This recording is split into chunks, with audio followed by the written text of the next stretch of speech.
दोस्तों नमस्कार। 72,825 शिक्षक भर्ती 2011 में आवेदन किए सभी अभ्यर्थी भाई बहनों का हमारे इस करियर सीक्रेट चैनल पर हार्दिक स्वागत है। मैं तिलक। आज का वीडियो जो है एक ब्रेकिंग अपडेट है 72,825 की सब कैटेगरी 12,091 के बारे में। जबकि आप जानते हैं कि विनय कुमार पांडे द्वारा कंटेम्प्ट दाखिल कर दिया गया है। कंटेम्प्ट के बाद क्या सरकार डीबी में जाएगी या 90-105 के इंतजार में रहेगी? क्या कंटेम्प्ट के बाद सरकार को लिंगर ऑन करने का मिल गया सुनहरा मौका? इस लीगल पॉइंट व्यू पर हम इस वीडियो में सारी बात करेंगे। आप अगर नए हैं तो हमारे चैनल को अधिक से अधिक संख्या में सब्सक्राइब कर दीजिए, बेल आइकन को ज़रूर दबा दीजिए तथा आपसे निवेदन है कि आप हमारे वीडियो में अंत तक बने रहिए, जिससे आपको लीगल पॉइंट का पता चल सके। हम आपको इस वीडियो में बताएंगे कि कंटेम्प्ट के बाद क्या फ़र्क पड़ने वाला है। हम आपको इस वीडियो में यह भी बताएंगे कि जल्दबाजी में क्या ये लिया गया निर्णय तो नहीं है। साथ ही साथ एक कहावत है कि साझे की सुई भंडे से भी नहीं उठती है। मित्रों, हम आपको बता दें कि विनय कुमार पांडे द्वारा अपने वादे से मुकरते हुए और अपने बताए गए समय से पहले कंटेम्प्ट दाखिल कर दिया गया, क्योंकि सभी टीमें इंतज़ार कर रही थीं और अधिकारियों से, नेताओं से और मंत्रियों से मिल कर के कंप्लायंस के लिए याचना कर रही थीं।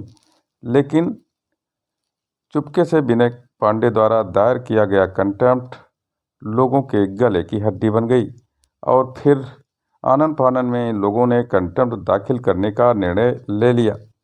अब चूंकि ये कंटेम्प्ट दाखिल हो गया था तो उसे छुपाया तो जा नहीं सकता था।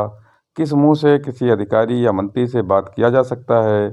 तो अब चूंकि मामला पूरी तरह पलट गया है तो कंटेम्प्ट की तैयारी के लिए धन इकट्ठा करने का भी व्यवस्था लोग कर रहे हैं। अब ये अलग बात है कि ज़्यादा पैसा ले रहे हैं कि कम ले रहे हैं, तो टीम के अगुवाकार समय समय पर पैसा लिए हैं और उसका क्या सदुपयोग किए हैं सभी लोग जानते हैं।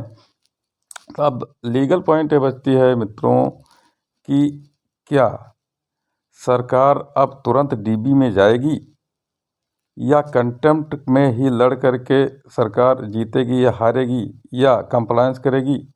प्रश्न यह भी उठता है कि क्या 90-105 के कंधे पर बंदूक रखकर और दागेगी और डीबी में उसी के सहारे लड़ेगी?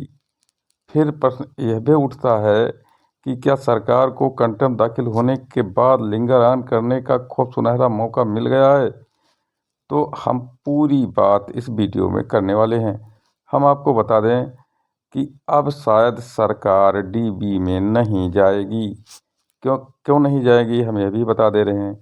आप कंटेम्प्ट में अगर चले गए हैं तो सरकार को डीबी जाने से आप सीधा सीधा रोक दिए हैं, क्योंकि अब सरकार को समय मिल गया है। पहले कंटेम्प्ट में मामला दर्ज होगा या दर्ज हो गया है तो उस पर डेट लगेगी। उस डेट पर सरकार से काउंटर एफिडेविट मांगा जाएगा कि आपने कंप्लायंस क्यों नहीं किया, जबकि हाई कोर्ट का सिंगल बेंच का यह आर्डर है। तो सरकार उसमें काउंटर एफिडेविट दाखिल करने में 1 महीने 2 महीने लगा सकती है और उसके बाद में जब सचिव को तलब किया जाएगा उस समय सचिव या शासन निर्णय लेगा 2 महीने 3 महीने बाद कि हमें डीबी में जाना है कि नहीं जाना है। तो इतना जो है उनको टाइम मिल गया। अगर सरकार उस समय डीबी में चली जाती है तो कंटेम्प्ट कोर्ट में ये एक हलफनामा लगा देंगे कि हम डीबी में चले गए हैं, इसलिए डीबी में निर्णय हो जाने दीजिए, उसके बाद में हम कंटेम्प्ट में जो भी निर्णय होगा उसका हम कंप्लायंस कर देंगे। तो मित्रों, यहाँ जो है कंटेम्प्ट मृत पराय हो जाएगा। साथ ही साथ हम एक चीज़ और बता रहे हैं कि अब यह हो सकता है कि सरकार का रुख अब चूँकि स्पष्ट नहीं होगा तो 90-105 वाले भी डीबी में ना जाएं, या हो सकता है कि सरकार के उकसावे पर ये डीबी में चले जाएं और सरकार अपने स्टैंडिंग काउंसिल द्वारा इनकी पैरवी भी करवाए और 12,091 का जो आर्डर आया है उसमें घाँच पाँच करे और 90-105 के जो मेरिट से अधिक लोग हैं उनका दिखावा करके सरकार उनके पक्ष में खड़ी हो जाए। तो कहीं ना कहीं यह भी एक चीज़ हो सकता है। 90-105 के कंधे पर बंदूक रखकर सरकार दाग सकती है और 12-091 के गिरबांस को कम करने के लिए डीबी में पैरवी इनकी कर सकती है। यह भी संभव है। और उसके बाद में 90-105 का भी मामला ला करके कंटेम्प्ट कोर्ट में लगाया जा सकता है कि अभी डीबी में इसका मामला चल रहा है।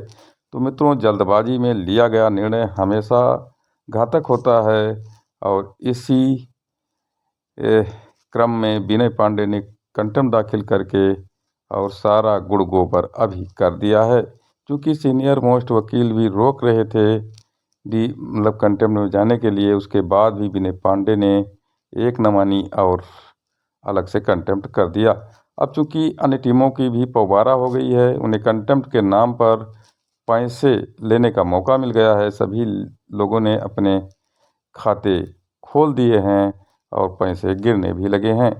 तो मित्रों, अब देखना यह है कि सरकार आगे क्या करती है, क्योंकि अब सरकार को सुनहरा मौका लिंगर ऑन करने का मिल गया है। और सरकार अगर कंटेम्प्ट चलता रहे तो डीबी में अगर सरकार हार भी जाती है तो एक बार वो सुप्रीम कोर्ट का भी रुख कर सकती है, भले हारे या जीते। लेकिन मामला अब लंबा अटकता हुआ नज़र आ रहा है।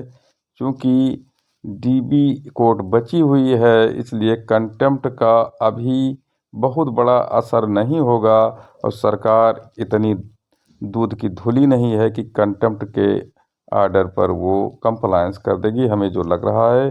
तो डीबी में अब मामला जाने में रुक गया। अगर कंटेम्प्ट लोग नहीं करते तो सरकार हफ्ते 15 दिन में डीबी में जरूर चली जाती और मामले का जल्दी निस्तारण हो जाता। लेकिन जिस तरह से आत्मघाती कदम विनय पांडे द्वारा उठाया गया और उसके बाद में अब सब लोगों की कंटेम्प्ट में जाने की व्यवस्था हो गई। अच्छे वकील नहीं खड़े करेंगे तो कंटेम्प्ट भी कोई मतलब नहीं रखेगा। तो इसलिए अब सबको कंटेम्प्ट जाना ही होगा, कोई रास्ता बचा भी नहीं है। लेकिन सरकार को लोगों ने मौका दे दिया है और सरकार जो चाहती थी वही हमारे 12-091 के कुछ साथी कर बैठे हैं। तो अब लीगल पॉइंट यही था कि सरकार को लिंगर ऑन करने का खूब सुनहरा मौका मिल गया है। नहीं तो उनको नहीं मिलता, डीबी में जाते, डीबी में 1 महीने 2 महीने में सुनवाई हो जाती या डीबी में उनको खारिज कराया जा सकता था।